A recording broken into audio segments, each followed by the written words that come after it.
con un tema que lo comenzamos ayer en el programa Aquí en Vamos las Chicas, que tiene que ver con el lanzamiento de una serie que se va a estar estrenando recién el lunes próximo, pero que en la previa ya hay polémica. Me refiero a la serie, a la biopic sobre la vida de Cris Miró, que en definitiva es un viaje a los 90 y no solamente por reconstruir todos los escenarios donde fue protagonista y brilló Cris Miró, sino que también nos interpela a nivel periodístico y a nivel personal, porque en tan pocos años realmente la sociedad avanzó y mucho, y gracias a Dios nos deconstruimos de muchas formas de comunicarnos, de transmitirnos, de dirigirnos al otro, pero que en su momento, cuando estaba Cris Miró en vida, definitivamente todo eso no pasaba y ella lo padeció en carne propia. Así que en este contexto, Vicky, tuviste la oportunidad de entrevistar a su protagonista. Claro, Cris Miró abrió camino sin dudas y fue una gran referente para muchas personas, entre ellas Mina Serrano, que la interpreta en la serie. Ayer nos contaba la historia, una historia que le había llamado mucho la atención, de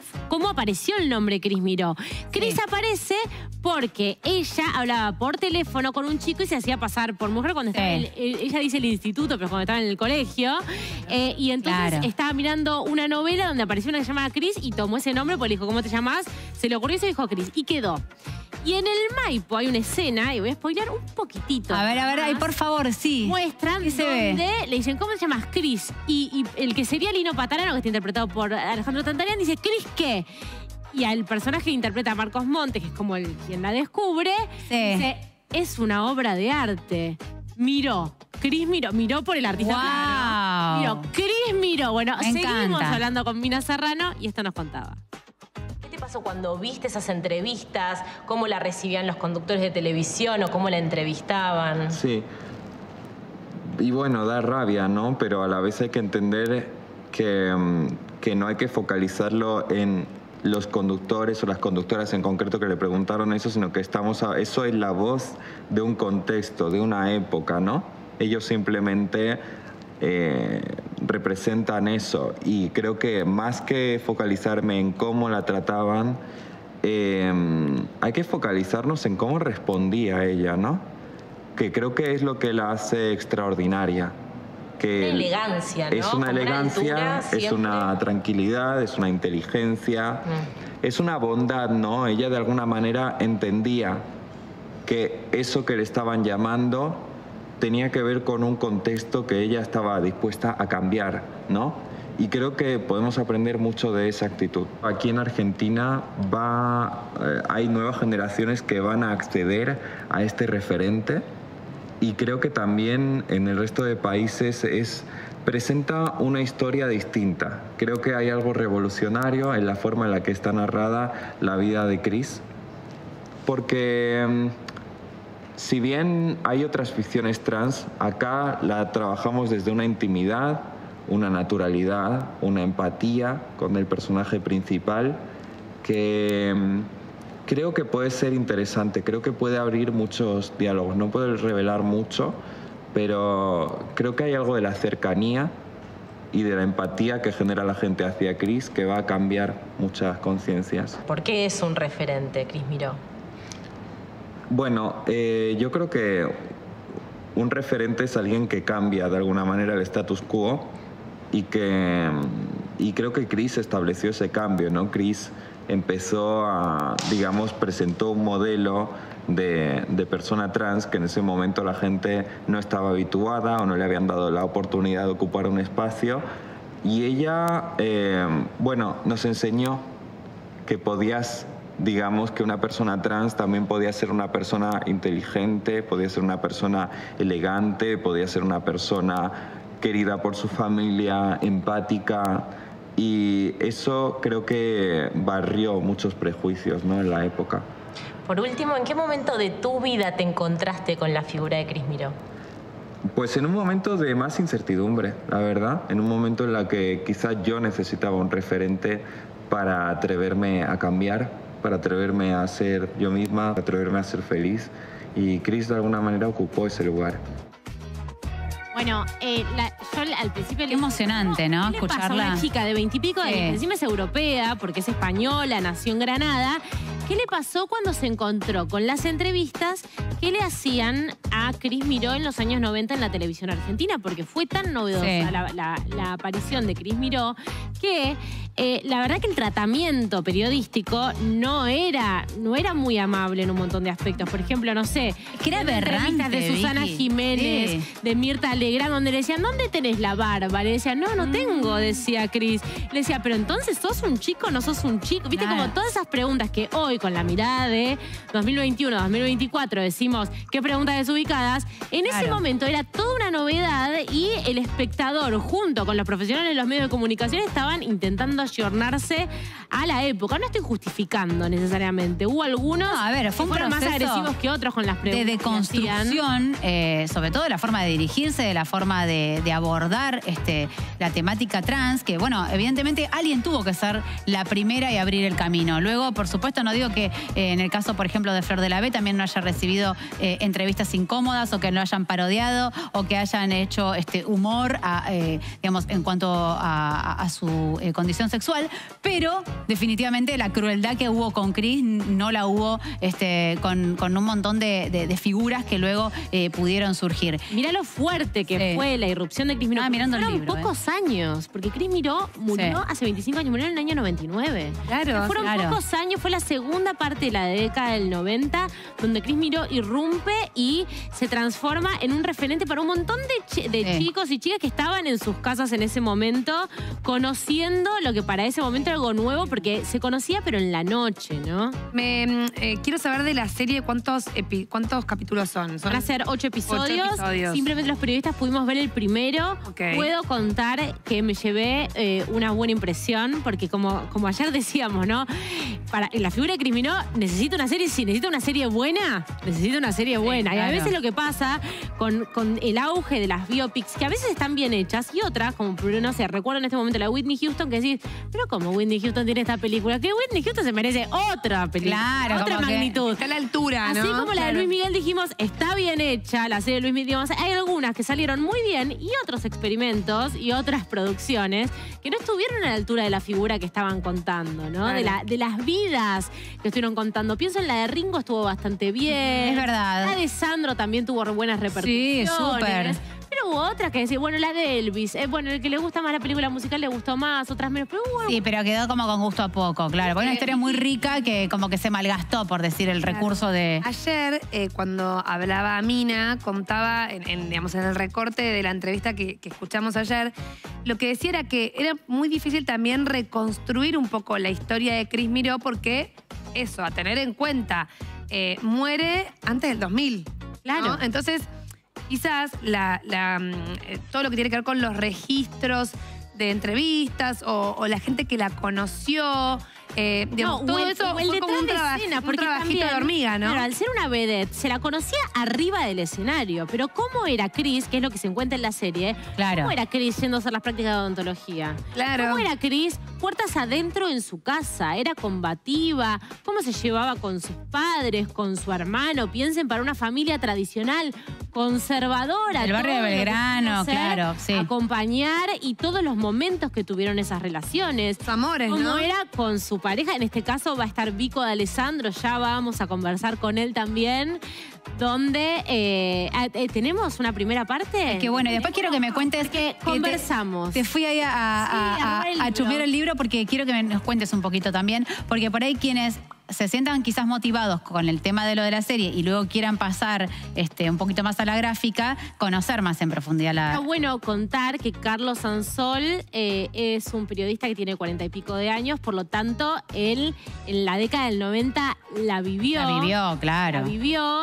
Fue muy importante Cris Miró para toda la comunidad LGBTIQ+, hoy sería, ¿no? Sí. Por la visibilidad que le dio en tiempos donde todavía se metía presas a las personas, o sea, a los travestis en la calle los metían presos, claro. Eran golpeados, muy maltratados, o sea, situaciones es que todavía, fíjate como Cris Miró se contraponía con una sociedad que todavía no estaba a la altura, entonces... La homofobia también. Imagínate. Bueno, pero eso sigue al día de hoy. Bueno, pero fíjate que dice vivir y morir en un país de machos. Y no quiero adelantar porque vamos a tener la oportunidad de entrevistarla acá en el programa, pero Barbie Di Rocco, que fue convocada para formar parte del staff que iba a acompañar y ayudar a narrar y a recrear la vida de Cris Miró, dice que justamente en el mismo set, por eso no quiero adelantar porque ya va a venir ella y lo va a contar, pero en el mismo set se respiraba un ambiente de machos. O sea que esto que está puesto acá en el libro sigue pasando. Cris Miró, Vivir y morir en un país de machos, así se llama el libro. Es una investigación periodística que está basada en entrevistas. La hace el periodista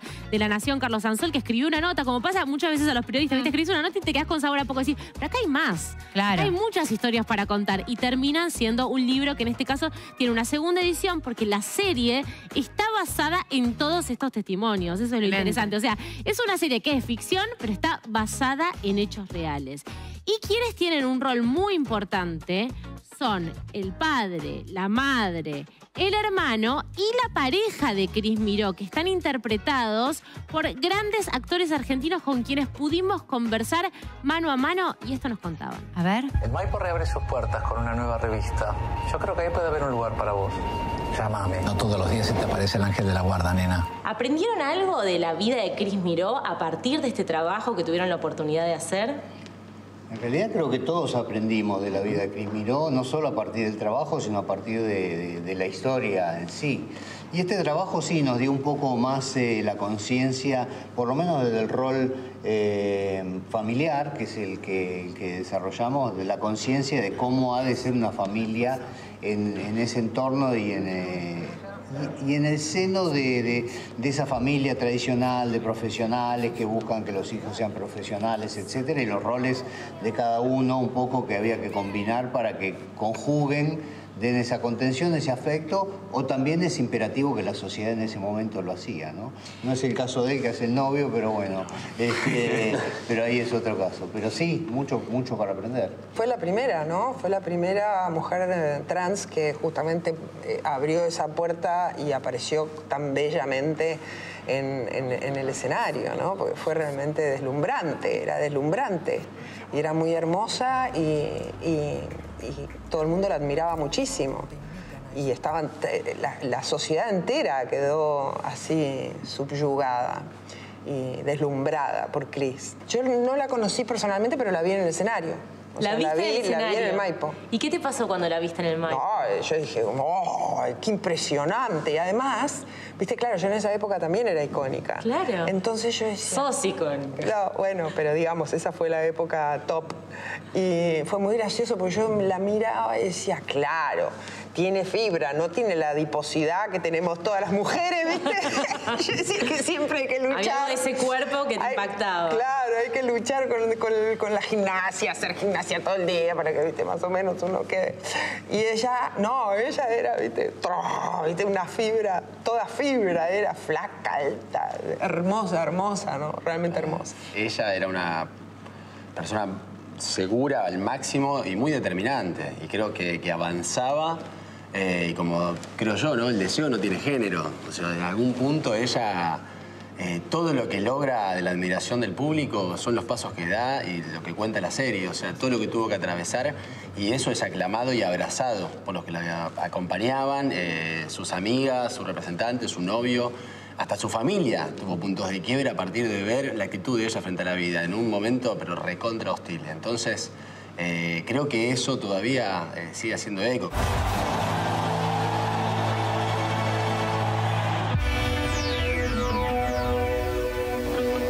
César Bordón, que interpreta al padre de Cris Miró, a Vico de Alessandro, que interpreta a su pareja, que era un actor del interior, que viene a Buenos Aires a triunfar y como que no la pega con ningún papel y de repente empieza a trabajar como asistente de Marito del Monte, también haciendo un trabajo que ya lo vamos a ver en la serie, y que se deslumbra por la presencia de Cris Miró. También vemos a Katy Aleman, que interpreta a la madre, que lo que se ve en el primer capítulo es...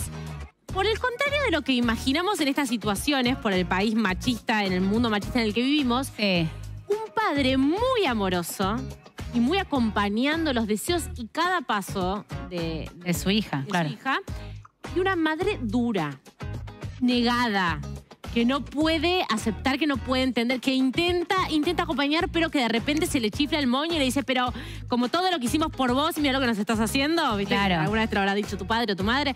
Bueno, y después el caso de Agustín Soy Rada Aristarán, que interpreta al hermano, que tiene más conflictos internos, pero que en la práctica cuando las papas queman, está. Igual te sumo en ese punto, porque sin embargo cuando pasa todo el tema mediático, que en la televisión la trataban de hombre, la trataban con género masculino, decían, bueno, este hombre que ahora es la vedette del año, digo, como que se hacía toda esta chicana, Raúl Portal fue uno de los más duros en la forma en la que se dirigió, y recuerdo concretamente una entrevista, que en este momento es una entrevista de archivo y que realmente es como... Uno no puede creer que hayan pasado en sí 20 y pico de años, pero que esto nos parece aberrante. Y sale la mamá, esto fue en la televisión pública, en ese momento ATC, sale la mamá de Cris Miró y hace una defensa acérrima de su hija, que ahí también está el contraste, porque por ahí en lo público salía a defender con uñas y dientes a su hija y quizás en lo privado también tenía todas estas contradicciones. Bueno, pero yo creo y es válido. También, a la familia le costó mucho, sobre todo cuando todavía estaba estudiando, haciendo las prácticas. Tenían la esperanza de que siga una carrera tradicional, creo. ¿Viste? El artista que dice, no, el arte o la carrera tradicional y el mandato familiar. Bueno, el inicio de la serie es este momento bisagra de la vida. Y creo que cuando el público empezó a aplaudir en el Teatro Maipo a Cris Miró, ahí la familia también hay algo que se destrabó de, bueno, ya está. Ok, acompañemos. Una estrella, la vamos a ver en el escenario y vamos a acompañar este destino, ¿no? Pero qué duro, o sea, qué dura la historia de Cris y también, digamos, la familia también, ¿no? Porque, digamos, si hablamos de una sociedad machista, tenemos que entender que esta familia era parte de... Lógico. El padre venía de un pueblo, el padre con carrera de militar. Seguro. Imagínate, de lo más conservador barrio de Belgrano. Es que en un punto también, chicas, es como que se le pide a una familia que sea deconstruida cuando todos habitábamos en una sociedad hiper acartonada. No hay que verlo en el contexto. En el contexto. Pero sí esto, revalorizar sobre todo por el contexto la figura de Cris Miró. Así lo veían los actores de la serie. A ver. Hoy nos visita una figura nueva de la revista porteña, la señorita Cris Miró. El personaje que le es inevitable también ser lo que son, ¿no? Es inevitable, están llamados a ser. Como si yo te dijese, no sé, Martin Luther King, Gandhi, Federico García Lorca. Son gente que no puede no ser eso que es. Más allá de las adversidades, de las circunstancias, de la familia, del entorno, del medio. Y me parece que Cris Miró fue también una de esas personas que no pudo evitar ser en sí misma más lo que necesitaba hacer, ¿no? ¿Y cómo fue empatizar con sus personajes teniendo en cuenta que en muchos casos son como un obstáculo, ¿no? En la vida de Cris. No el novio, pero sí está padre, madre y hermano. El hermano la acompaña bastante y es más una lucha interna que tiene él con aceptar, no aceptar, pero está ahí acompañándola y bueno, después a medida que pasa la serie, más en el final de los últimos episodios se muestra más un acompañamiento mucho más cercano por una situación en la que pasa. Pero creo que sí, el despelote ahí lo tiene él interno, no lo exterioriza. No se lo transmite tanto a la hermana. No, la madre, ¿viste? La que pone, ¡pah! No, esto no, por arriba de mi cadáver. Y es muy lindo el personaje, porque también es como, se ve mucho todo lo que le va pasando en relación a esta circunstancia de que el hijo termina siendo una hija, ¿no? Y todo lo que le pasa a ella y hasta que realmente, bueno, la transforma. Así como se transforma Cris, también se transforma la madre, ¿no? Está bueno, creo yo, desde la ficción el tema de que haya un soporte familiar que realmente brinde el afecto, porque la madre también le tiene afecto, quiere lo mejor para su hija, que el hermano va mutando, porque también fue un tema que ha habido que aprenderlo, no era tan sencillo. Creo que no sé cómo han evolucionado los años hasta hoy, pero en aquel entonces, por cierto, era muy controversial. Interesante poder hablar hablar con actores cuando vivieron ese momento, ¿no? Porque una cosa es hacer una serie de 1800, pero otra cosa es hacer algo de un pasado reciente donde uno tiene elementos. Hablamos también con los actores de la ambientación, cómo fue volver a los 90 en cuanto a la vestimenta, en cuanto a los objetos de esas casas, hablar por los teléfonos con cable, por ejemplo, ¿no? Todo eso, así como lo vimos en la serie de Coppola también. Es verdad. Lo vamos a ver a partir de la semana que viene en la serie Cris Miró, ella, donde hay material de archivo. Qué bueno. Hay material de archivo presente. Entrevistas, por ejemplo, a Susana Mirta. Bueno, imagino que, grandes entrevistas. Claramente. Y también películas de los años 50. Porque ¿cuál es la importancia de Rita Hayworth en la construcción de Cris Miró? Muchísimo. Wow. No solamente porque ella, mirando con su mamá películas de Rita Hayworth, fue que dijo: esto es lo que a mí me quiero atrae. ser, claro. Quiero Ese ser es mi norte. Claro, Tal yo sé que quiero cual. hacer lo que hace ella, sino que con un tema de Rita Hayworth es que la ve Marito Belmonte en la serie y le dice: vos, nena, te quiero en el casting del Maipo. Y lo controvertido también pensaba, ¿no? El tema del tratamiento de la enfermedad. Porque hace muy poquito su hermano terminó contando en una entrevista que efectivamente falleció de haber contraído HIV y todo el deterioro que provoca esta enfermedad en el organismo, ¿no? Que después por ahí naturalmente la causa de muerte termina siendo otra, pero que tenía que ver con haber contraído HIV. Ahora bien, hasta el año pasado, cuando pasó lo de Wanda y la leucemia, también se abrió todo un debate social si correspondía o no dar un diagnóstico, un parte médico, cuando la persona no había hablado del tema. Y Cris, muchos años atrás, vivió esta misma situación. Y donde decía: no inventen, o no, tengo una neumonía. Digo, como que ponía o relativizando el concepto de que estaba enferma, o poniéndole otra etiqueta a la enfermedad para no hablar del HIV en un contexto donde era sumamente estigmatizante. Acá en el capítulo 5, si tienen el libro, Hembra, Cris Miró, vivir y morir en un país de machos, el capítulo 5, Fragmentos del silencio, habla sobre eso. Sobre la fiebre, sobre la tos, sobre la sensación de asfixia, sobre todo lo que vivió Cris Miró. Sufrimiento. Que intentaba ocultar, intentaba seguir con su vida, pero con mucho padecimiento. Totalmente. Bueno, y digo que es un debate que por ahí ahora, respecto de otros temas, decimos, bueno, no, ok, repasamos determinadas entrevistas y lo notamos como inconcebible, pero por ejemplo, el tema de hablar o no de una enfermedad es un debate que todavía está abierto. Sí, pero a ver, hay que sumarle acá algo, ¿no? Que en esa época, Mer, cuando se hablaba de SIDA o de HIV, además era una, o sea, era estigmatizante. Se daba ese diagnóstico y se miraba con rechazo, desconfianza, con desconfianza. En ese momento también uno ve películas o lee libros que se habla de gente que por ahí tenía esa enfermedad y habla de que había gente que no se le quería acercar. Sí, o sea, totalmente, totalmente. Dijimos que teníamos repercusiones internacionales de la